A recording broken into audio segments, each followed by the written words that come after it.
கர்த்தர் உன்னை தினமும் தேடுகிறார் என்ற தலைப்பில் நாம் அதிகமாக தியானித்து வருகிறோம். என்று கர்த்தருடைய வார்த்தை தியானிப்போம். சிங்கக்குட்டிகள் தாழ்ச்சியடைந்து பட்டினியாக இருக்கும், கர்த்தரை தேடுவர்களுக்கோ ஒரு குறைவும் படாது. பாருங்க, கர்த்தர் அதாட்டு சில நேரங்களில் அதுக்கு போஜனம் கிடைக்காம இருக்கலாம். அது ரொம்ப கஷ்டம். ஆனால் உங்களை அவர் தேடி விரும்பின அந்த தேவன், அவர் பாருங்க, உங்களுக்கு ஒரு குறைவே வைக்க மாட்டார். ஏனென்றால் அவர் உங்களை அதிகமாக நேசிக்கிறவர். உங்களை எப்பொழுதும் அவர் உங்களுக்கு குறைவு இல்லாத அளவுக்கு தான் அவர் வைக்கிறதுக்கு அவருடைய நோக்கம் சித்தமுமாக இருக்குது. உங்களுக்கு ஒரு குறை இருக்கக்கூடாது. உங்கள் வீட்டில் குறைவே இருக்கக்கூடாது. அது எப்படி? உங்களுடைய நாவில் எப்பொழுது தேவனை நீங்கள் அனுதினமும், ஆனால் சிங்கக்குட்டிகள் அதெல்லாம் மற்றதெல்லாம் எங்கெங்கேயோ கிடக்கும். ஆனால் சிங்கக்குட்டிகள் மட்டும் இல்லை, மற்றவங்களா சில நேரங்களில் சிலவர்களுக்கு எத்தனையோ நாட்டிலலாம் இப்போவும் உணவு இல்லைன்னு சொல்கிறாங்க. அதெல்லாம் இருக்குது. ஆனாலும் நீங்கள் தேவனை அறிந்தவர் உங்களுக்கு ஏதாட்டு குறை இருக்கா? உங்களுக்கு ஒரு குறை இருக்கா? 3 வேளை சாப்பாடு எப்போ வேணாலும் நீங்கள் எங்கேனாலும் போய் உட்காந்து சாப்பிடலாம். எந்த ஹோட்டல்லாம் உட்காந்து சாப்பிடலாம். அந்த அளவுக்கு செல்வ செழிப்பும் தாராளமாக உங்களுக்கு அள்ளி கொடுத்துற அந்த தேவனுக்கு நீங்கள் எப்பொழுது நன்றி சொல்ல கடமைப்பட்டு இருக்க வேண்டும், சொல்லிக்கொண்டே இருக்க வேண்டும். அதான் என்னுடைய ஆசை. ஏனென்றால் உங்களுக்கு ஒரு குறை வைக்கலை. ஏனென்றால் தேவனை நீங்கள் தேடுறீங்க. நீங்கள் பாருங்கள், நீங்கள் பார்த்தீங்கன்னா யூடியூப்லலாம் மற்ற கூகுளில் பார்த்தீங்கன்னா எத்தனையோ நாட்டில், நம்ம நாட்டிலே விட எத்தனையோ பேருக்கு உணவு இல்லாமல் இருக்காங்க. பாவம், அவங்களுக்கு உணவு கிடையாது, உடுக்க துணி இல்லாமல் எத்தனையோ பேர் இருக்காங்க. ஆனால் நமக்கு அப்படி யோசிக்கிறோமா? நமக்கு தெரில. நமக்கு ஏன்னா எல்லாத்தையும் ஆசீர்வாதத்தை அள்ளி கொடுது. ஏன்னா தேவன் நம்மை அதிகமாக நேசித்து அவர் எப்படி ஆபிரகாமை தேடி அவனை மீட்டெடுத்து எப்படி ஆசீர்வதித்தார், அதே போல் உங்களையும் அவர் ரொம்ப அதிகமாக நேசிக்கிறார். பாருங்க, நீங்கள் மிகப்பெரிய பாக்கியவான். அந்த சிங்கக்குட்டிகள் தாழ்ச்சி அடைந்து அது பட்டினி நடக்கும். ஆனால் கர்த்தரை தேடுவீர்கள். நீங்கள் கர்த்தரை தேடுறீங்க. அதனால் உங்களுக்கு ஒரு நன்மையும் உங்களுக்கு குறைவே இருக்காது. எல்லாத்துலேயுமே குறைகளெல்லாம் நீக்கி உங்களுக்கு எப்பவும் சந்தோஷத்தை தருகிறார். இரண்டு அவருடைய ஆசையும் நோக்கம் அதுதான் இருக்குது. அதுதான் அந்த கல்வாரி சிலுவையில் அவர் மரித்த காரணம் என்ற நீங்கள் கல்வாரி சிலுவை பற்றி அதிகமாக கேட்க ஆரம்பிச்சிருக்கீங்க.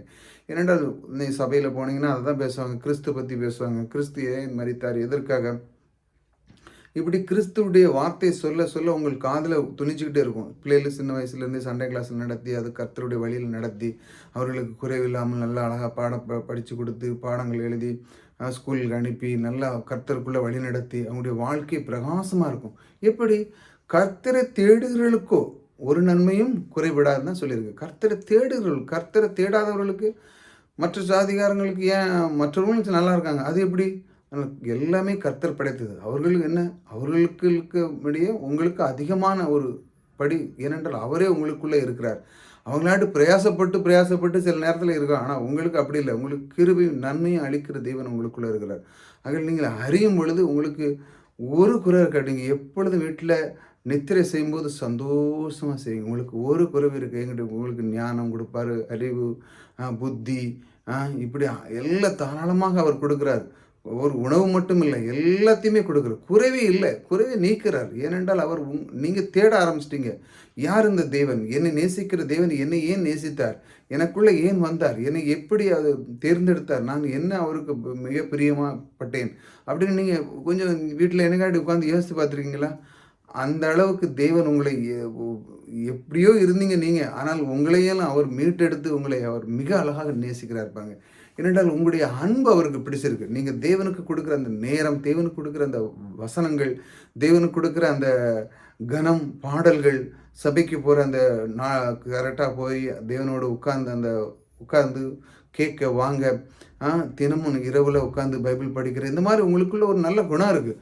ஆகையால் இந்த தேவனை நீங்கள் தேடுற குணம் உங்களுக்குள்ளே வரதுனால தேவனே உங்களுக்கு எல்லாத்தையும் குறைகளெல்லாம் நீக்கிறார். இந்த குறையை தான் நிறைய பேருக்கு இருக்குது. இந்த உலகத்தில் நீங்கள் பார்த்தீங்கன்னா நிறைய குடும்பத்தில் குறைகள் தான் இருக்கும். என்ன, எனக்கு அன்பு செலுத்தலை, அப்படி செலுத்தலை, இது வாங்கி தரல, அது வாங்கி தரல, இதை செய்யலை அப்படின்னு தான் வீட்டிலுடைய பிரச்சனையே குறைகள் தான். நிறைவான ஏதாவது பிரச்சனை வரப்போதா? இல்லை. குடும்பத்தில் என்ன குறைகள் இருக்கிறதுனால தான் பிரச்சனை. சிலவங்க பலவீனமாக இருப்பாங்க, சிலவங்க வீட்டில் பணம் இருக்காது, சிலவங்க வீட்டில் பணம் இருந்தும் ஒன்றும் செய்ய முடியாது. இப்படி குறைகள் நிறைய இருக்குது. இந்த குறைகளை நீக்கிறது தான் கல்வாரி சிலுவையிலே கிறிஸ்து மரித்தார். அதை நாம் நினைவுபடுத்தும் பொழுது, அதை நாம் அறிந்து கொள்ளும் பொழுது, தேவனே, நீர் என்னுடைய சரீரத்தை நோய்களிலே சுமந்தீர், ஆகையால் என் சரீரத்தில் நோய்க்கு இடம் கிடையாது, போ அப்பாலே போ சாத்தானே என்று சொல்லி நீங்கள் ஜெபிக்கணும். இப்படி ஜெபிக்க கற்றுக்கொள்ளணும். வீட்டில் செல்வம் இல்லையா? அவருடைய ஐஸ்வர்யத்தில் என் வீட்டை நிரப்பலை. எந்த செல்வத்தை எனக்கு தடை செய்கிற அந்த அசுத்தாவி இந்த நிமிஷத்தில் விரட்டுகிறேன் இயேசுவின் நாமத்திலே. இப்படி நீங்கள் கற்றுக்கொள்ள வேண்டும். தேவனுடைய அந்த வார்த்தை எடுத்து பேச ஆரம்பிக்கணும். பேச ஆரம்பிக்க தான் உங்களுடைய குறைகளெல்லாம் போகும். நீங்கள் அந்த வார்த்தை உங்களுக்கு கொடுக்குறாரு. இப்போ நீங்கள் தேவனை நோக்கி வர ஆரம்பிச்சிட்டீங்க. தேவனுக்குள்ளே அந்த வார்த்தையை எடுக்கிறீங்க. எடுத்து நீங்கள் பேச பேச பேச பேச பழக பழக உங்களுடைய வாழ்க்கை திறன் மாறும் பொழுது அவர் உங்களுக்குள்ளே வந்து என் பிள்ளை எவ்வளோ அழகாக கற்றுக்கொண்டான், அவனுக்குள்ள எல்லா தேவையும் அவன் சொல்லியே அதை பெற்றுக்கொள்கிறான். ஏனென்றால் வார்த்தையிலேயே உண்டு பண்ண அந்த உலகத்தை நீங்களும் வார்த்தையால் அதை பெற்றுக்கொள்ளலாம். உங்களுக்கு என்ன தேவையோ, உங்களுக்கு வீட்டில் உள்ள பொருட்கள் தேவையா, இல்லை வீடு வாங்கணுமா, வாங்கணுமா, மற்ற பொருட்கள் வாங்கணும், வெளிநாடு செல்லணுமா, எல்லாமே வார்த்தை மூலமாக பெற்றுக்கொள்கிறார்கள். அதைத்தான் தேவனும் அப்படித்தான் செய்தார். அதனால தான் நீ இந்த வார்த்தையை எடுத்து பேசு, பழகு. எந்த வார்த்தையை யூஸ் பண்ணணும், எந்த வார்த்தையை யூஸ் பண்ணக்கூடாதுன்னு உனக்கு ஞானம் கொடுத்துருக்கிறேன், புத்தியை கொடுத்துருக்கிறேன், அறிவு கொடுத்துருக்கிறேன், எத்தனையோ பக்கமாக எழுதி கொடுத்துருக்கேன். அதை எடுத்து நீ இரவும் பகலும் தியானிக்கும் பொழுது தான் நீ பாக்கியவான். நீ சும்மாவே இருந்துட்டு எனக்கு எல்லாமே மிரக்கல் நடக்கணும், கூரையை பிச்சுட்டு கொடுக்கணும், அப்படிலாம் ஒன்றும் நடக்காது. ஊரில் சில கொடுக்குற தெய்வம் கூரையை பிச்சுட்டு எப்படி கொடுக்கும்? தேவனை அறியும் பொழுது அது கொடுக்கும்போது அது சொல்லுவாங்க. அதுதான் அவன் குடும்பத்தில் நிறைந்து இருக்கிறதா அந்த மாதிரி ஒரு வார்த்தை கொடுத்தாங்க. அவன் குடும்பத்தில் எல்லாம் சகலம் நிறைக்கும். சந்தோஷம், மகிழ்ச்சி, சுகம், ஆரோக்கியம், செல்வ செழிப்பு, குடும்பங்கள், உற்றார் உறவினர்கள் எல்லாமே வந்து வருவாங்க. சந்தோஷமாக இருப்பாங்க, மகிழ்ச்சியாக இருப்பாங்க. அதை பார்த்து மற்றவர்கள் பொறாமைப்பட அளவுக்கு தேவன் அவர்களுக்கு இந்த ஞானத்தையும் அன்பையும் செல்வத்தையும் கொடுத்து ஆசீர்வதித்திருக்கிறார்.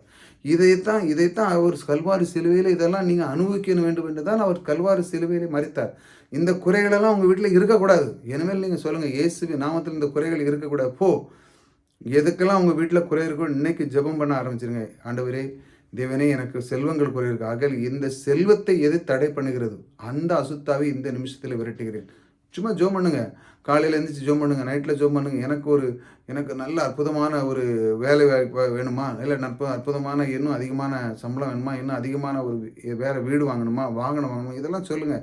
இதெல்லாம் உங்களுக்கு தடைப்பட்டிருக்கும். அந்த தடைகளெல்லாம் நீக்க இயேசுவின் நாமத்தில் சொல்லும் பொழுது அது தடைகள் நீங்கும். நீங்கள் எதை பிரயாசப்பட்டு எதை ஆசைப்பட்டு விரும்ப ஆரம்பிக்கலாம் அது உங்களுக்கு கிடைக்கும். நீங்கள் ஜெபிக்கணும். ஜெபிக்கும் பொழுது தான் தேவன் அதற்குள்ளான அந்த பலனை கொடுப்பார். நீங்கள் தேவனுக்குள்ளே வர வர வர உங்களுடைய வாழ்க்கையில குறைகளெல்லாம் நீக்கி நிறைவே அவர் கொடுப்பார். அதை நீங்கள் பார்த்து மெய்மறந்து, ஆகா, என் கர்த்தர் அவர் சொன்ன அந்த வார்த்தையை கொண்டு நான் சொல்லி அதன் மூலமாக எனக்கு கிடைக்கப்பட்ட எல்லா ஆசீர்வாதம் எனக்கு கிடைத்தது என்று சொல்லி அவர் உங்களை ஆசீர்வதிப்பார். அதனால தான் சிங்க குட்டிகள் பட்டினியாக கிடக்கும். ஆனால் கர்த்தரை தேடுகிறவர்களுக்கோ ஒரு நன்மையும் குறைபடாது. அதனால உங்களுக்கு ஒரு நன்மையும் குறைவே இருக்காம குறைகளெல்லாம் நீக்கி நிறைவே தருகிற தேவன் உங்களோடு கூட இருக்கிறார். கர்த்தர் உங்களை ஆசீர்வதித்திருக்கிறார்.